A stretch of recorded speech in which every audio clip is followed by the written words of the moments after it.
신약성경 마태복음 19장 13절부터 22절까지의 말씀입니다. 마태복음 19장 13절부터 22절까지의 말씀입니다.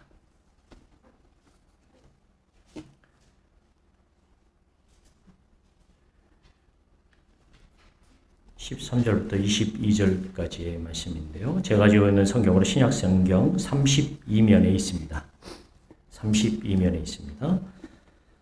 13절부터 22절까지의 말씀 제가 읽도록 하겠습니다.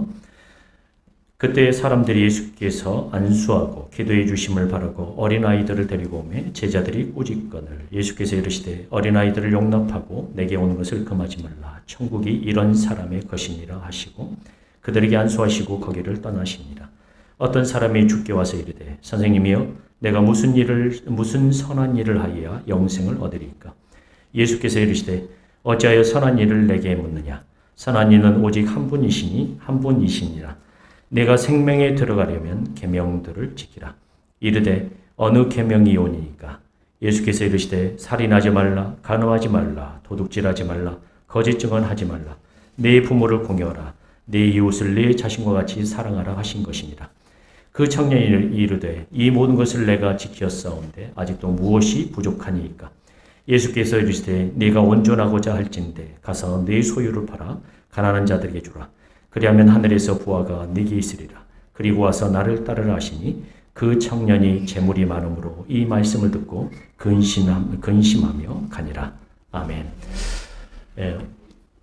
말씀을 전하기 전에요. 우리 교회 청년인 우리 명환이가 군대에 갔습니다. 군대에 갔다가 이번에 첫 휴가가 나왔는데 오늘 교회를 방문했어요. 그래서 우리 명환이 잠깐 일어설까요? 네, 박수 해주시고요. 네. 우리 명환이를 위해서 잠깐 기도하겠습니다. 사랑이 많으신 아버지 하나님, 주의 사랑하는 아들을 군에 보내주시고 또 건강하게 훈련과 또 다른 여러 가지 과정들을 마치고 이제 첫 휴가를 나왔습니다.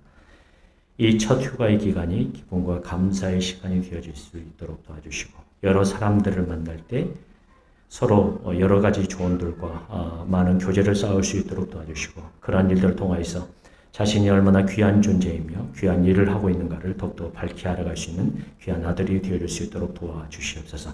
기도하는 것은 군생활 기간 동안 건강을 허락하여 주시고 다치지 않도록 도와주시며 또한 그곳에서 하나님의 사람으로서 잘 살아갈 수 있도록 도와주시고 또한 군문에 보내놓고 걱정하는 부모님들의 마음 또한 위로해 주시고 그들의 마음 또한 함께 책임져 주시옵소서. 주께서 처음부터 사랑하는 아들을 책임지실 것을 믿으며 이 모든 것을 우리 주 예수 그리스도의 이름으로 간절히 기도하옵나이다. 아멘. 예, 오늘 보니까 몸이 더 탄탄해지고 근육이 붙은 것 같고 또 군대 가서 10kg 더 쪘답니다. 예, 원래 처음에 가면 이게 군대 가면 이게 몸무게가 늘긴 하는데 잘 보낼 수 있는 귀한 아들이 되기를 바랍니다. 예, 오늘 제가 우리 성도님들과 나눌 말씀은 제목에 있는 것처럼 나의 우상을 버리라 내려놓으라는 그런 제목으로 말씀을 전하고자 합니다.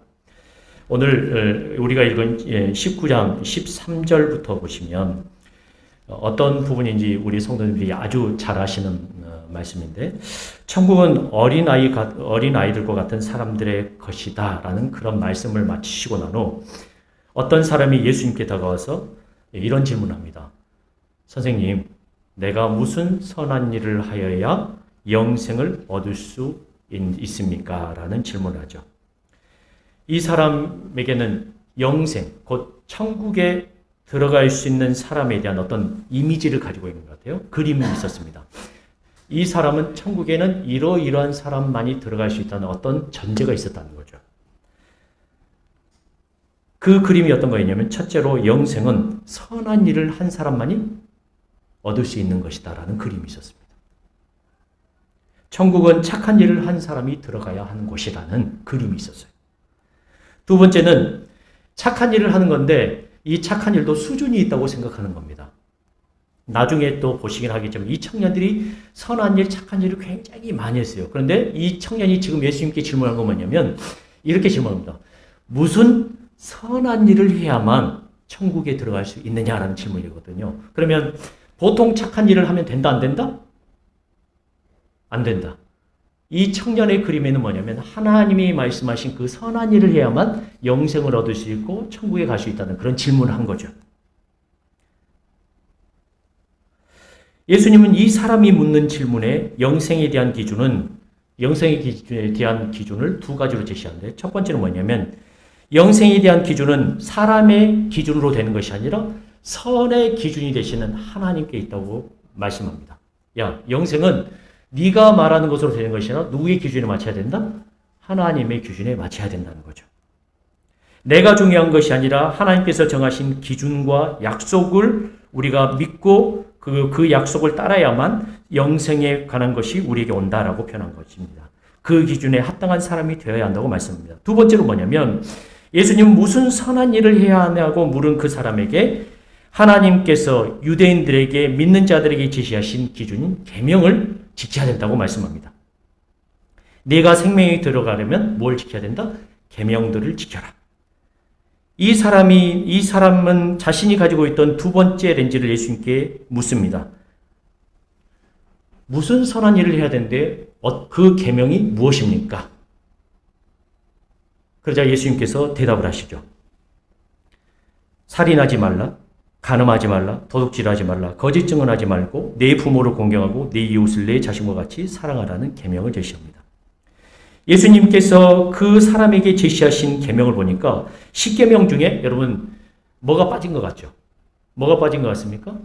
우리가 10계명을 1계명부터 10계명으로 나누는데 10가지의 계명이 있다고 하는데 첫째 계명부터 넷째 계명까지는 누구에 관한 계명이냐면 하나님에 관한 계명인데 지금 예수님께서 이 사람에게 제시한 계명은 뭐냐면 그 나머지 하나님에 관한 계명을 빼고 나머지에 대한 계명을 말하는 겁니다. 여러분 찬송가 뒤에 있는 10계명을 한번 보시면 유심히 한번 보시기 바랍니다. 보시면 확연히 드러날 텐데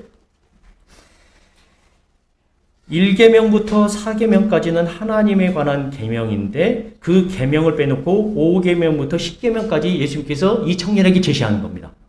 야, 내 부모를 공경하라, 살인하지 말라, 간음하지 말라, 도둑질하지 말라, 내 이웃에 대하여 거짓 증거하지 말고 내 이웃의 집을 탐내지 말라. 그러면서 이 6개의 계명이 가지고 있는 내 이웃을 내 몸과 같이 사랑하라는 그 말씀을 제시한 겁니다. 그랬더니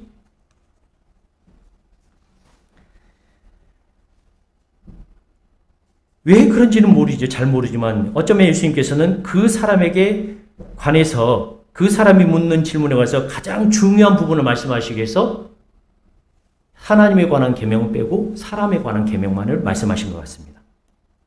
예수님께서 제시하신 계명들에 대해서 이 사람은 아주 자신 있게 대답합니다. 그 청년이 이르되 이 모든 것을 어떻게 했다고 표현합니까? 내가 지켰는데 아직도 무엇이 부족하리까? 이게 아직도 무엇이 부족하리까? 라는 말은 무슨 말일까요? 부족한 게 있다 없다? 없다라는 거죠. 제가 이것을 다 지켰는데 부족한 것이 뭐 있습니까? 저는 천국에 들어갈 자격이 어떻다? 충분합니다. 라고 지금 말을 하고 있는 겁니다. 이런 자신감과 확신을 가진 사람을 저는 아직까지 보지 못했습니다. 내가 예수님이 제시한 모든 것을 다 지켰습니다. 저는 부족한 것이 없습니다. 저는 이 청년이 자신 있게 말한 부분에 대해서 상처를 받았습니다. 어쩌면 이 청년은 종교적인 커리어를 완벽하게 쌓았다고 말할 수 있습니다. 그에 대한 자신감도 충만했습니다. 적어도 종교적으로 해야 할 모든 분을 완벽하게 만들었습니다. 하지 말아야 할 것과 해야 할 모든 것을 철저하게 지켰습니다. 저는 이 청년이 했던 말에 상처를 받았습니다. 그리고 나는 구원받은 사람인가를 좀 고민해 봤어요. 아동기에 내가 어떤 사람이었지? 거짓말도 좀 하고 때로는 조그마한 물건도 이렇게 해본 것도 같고 죄로 가득한 삶이었던 것 같아요. 유소년기에는 어땠을까? 청소년기와 청년기는 어땠는가? 보니까 별로 좋은 일들을 많이 한 것 같진 않아요. 다른 사람에 비해서 그렇다고 해서 질 나쁜 삶을 사는 건 아니지만 과연 천국에 들어갈 수 있는 그런 수준이 되는가를 생각해 봤을 때 별론 것 같아요. 차마 말하기 어려운 죄로 가득한 사람이었습니다. 구원받았다고 말하기 어려운 행동을 하고 사는 사람이었습니다. 그리고 지금도 마찬가지입니다. 성도들에게 말하기 어려운 문제로 몇 주간을 고민하고 아파하며 하나님 앞에 가면 부끄러워서 눈을 들지 못할 만큼 죄악의 삶을 주님 앞에 고백하면서 눈물을 삼키는 몇 주를 제가 좀 보냈습니다. 돌이켜보니 이것이 구원받은 사람의 모습인가? 구원받았다고 말할 수 있을까를 생각해 보니까 자신이 없었습니다. 이 청년만큼 자신이 없었어요. 이 청년과 저는 정말 차원이 다른 삶을 산 것 같습니다. 그런데 이 청년에게 예수님께서 의미심장한 말씀을 합니다. 청년이 자신은 모든 것을 다 지켰기에 완벽하다고 생각을 했는데 예수님은 그 청년의 기준이 미흡하다, 모자라다고 말씀합니다. 21절에 보면 이렇게 그 청년에게 어떤 기준을 제시하는데 21절에 보면 이렇게 표현합니다. 예수께서 이르시되 네가 온전하고자 할진대 가서 네 소유를 팔아 가난한 자들에게 주라. 그리하면 하늘에서 보화가 네게 있으리라. 그리고 와서 나를 따르라 하시니 청년은 자신의 기준으로 볼 때 완벽하다고 했습니다. 자신은 하나님을 온전하게 따르고 있다고 한 것입니다. 그러나 예수님은 청년에게 내가 완벽하려면 여기서 완벽하다는 말은 영어로 어떻게 번역을 했냐면 퍼펙트입니다. 네가 온전하려면 네 소유를 팔아 가난한 자들에게 주라. 그리하면 하늘에서 부화가 네게 있으리라. 그리고 와서 나를 따르라고 하십니다. 예수님은 청년에게 나를 따르려면 뭘 해야 된다? 네가 가진 소유를 어떻게 해야 된다? 팔아야 된다고 말씀한 거예요. 예수님은 청년에게 진짜 하고 싶은 말씀이 있었습니다. 그것은 하나님의 기준으로 자신을 보아야 한다는 것입니다. 이 청년은 자신의 기준으로 봤을 때 완벽하다고 생각한 것입니다. 그러나 구원의 기준은 하나님입니다.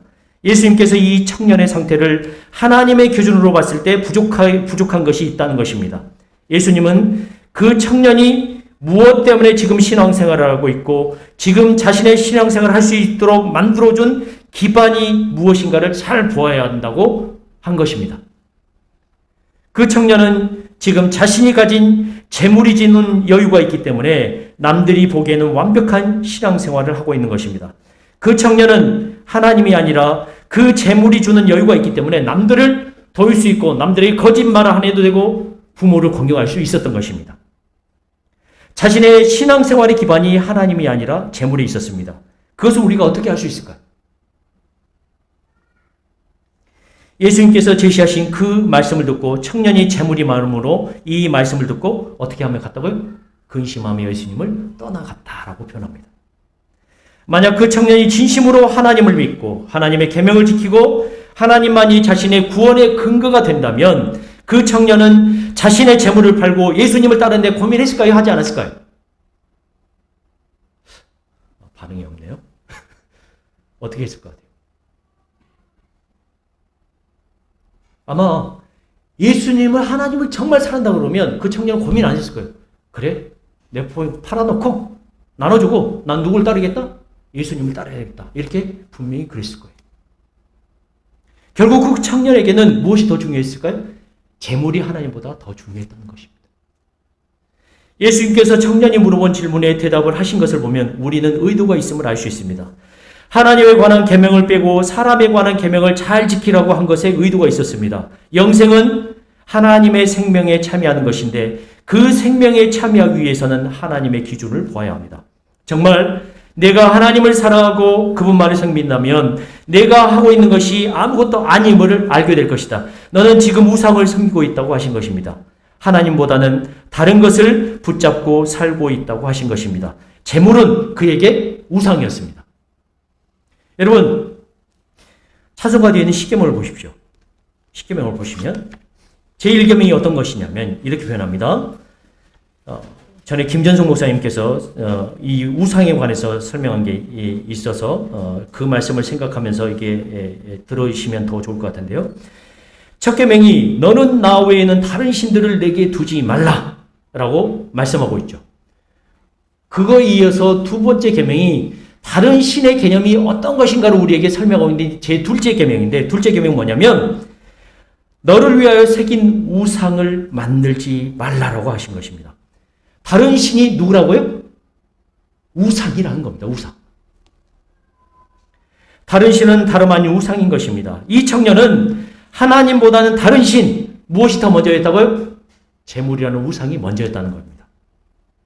이 청년은 하나님보다는 눈에 보이는 재물과 선행을 통한 천국 티켓을 우상으로 삼았습니다. 청년은 안정된 신앙생활을 하고 싶었습니다. 천국 때문에, 하나님 때문에 내가 불안정한 삶을 살고 싶지 않았던 것입니다.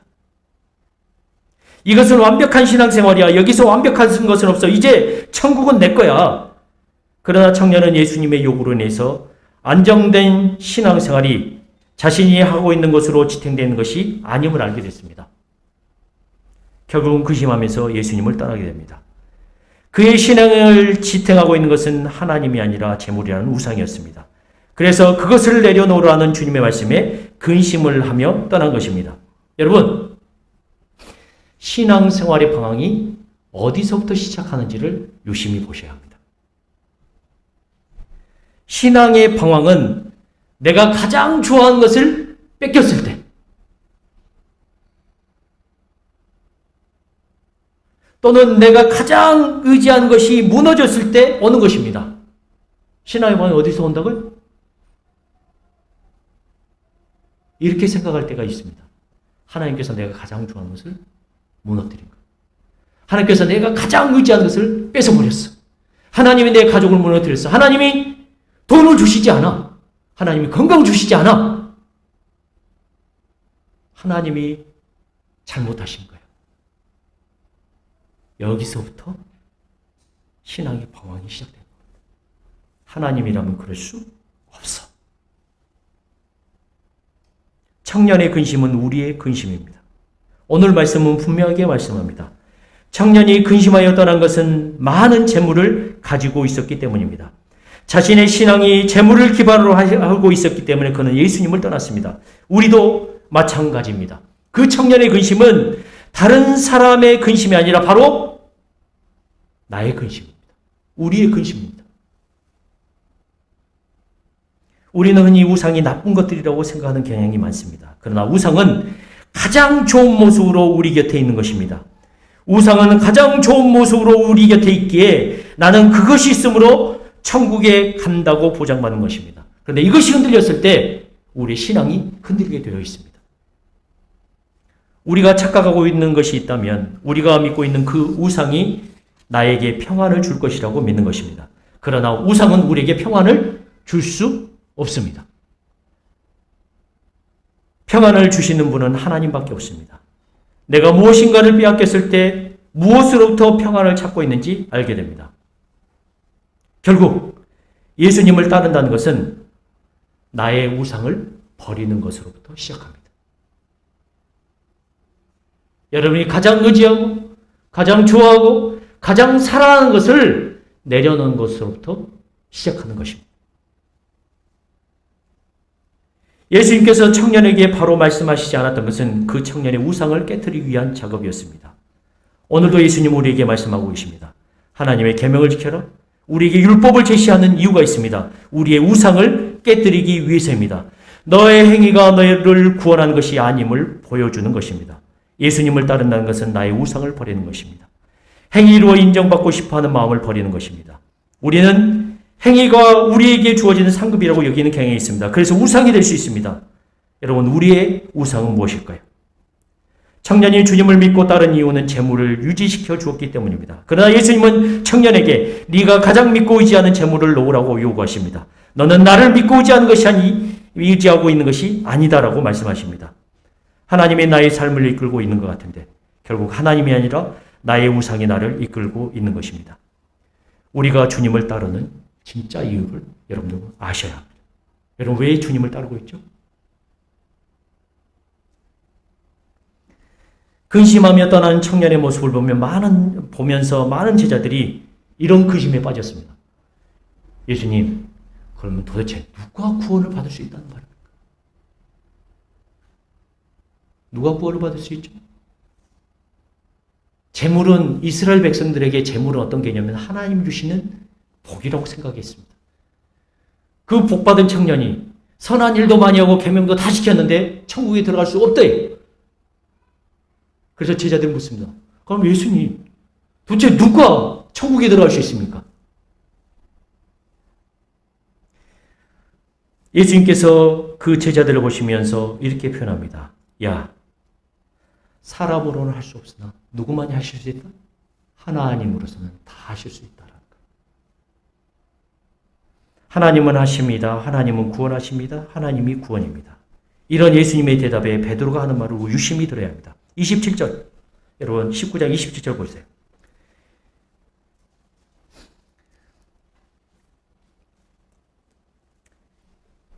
27절 보시면 이에 베드로가 대답하여 이르되 보소서 우리가 모든 것을 버리고 주를 따라 싸우는데 그런즉 우리가 무엇을 얻으리까? 청년의 질문과 베드로의 질문은 다른 질문일까요? 같은 질문일까요? 같은 질문입니다. 청년은 버리지 못했고 베드로와 제자들은 다 버렸습니다.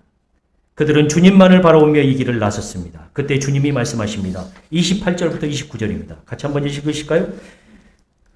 시작. 예수께서 이르시되 내가 진실로 너희에게 이르노니 세상이 새롭게 되어 인자가 자기 영광의 보좌에 앉을 때 나를 따르는 너희도 12보좌에 앉아 이스라엘 12지파를 심판하리라.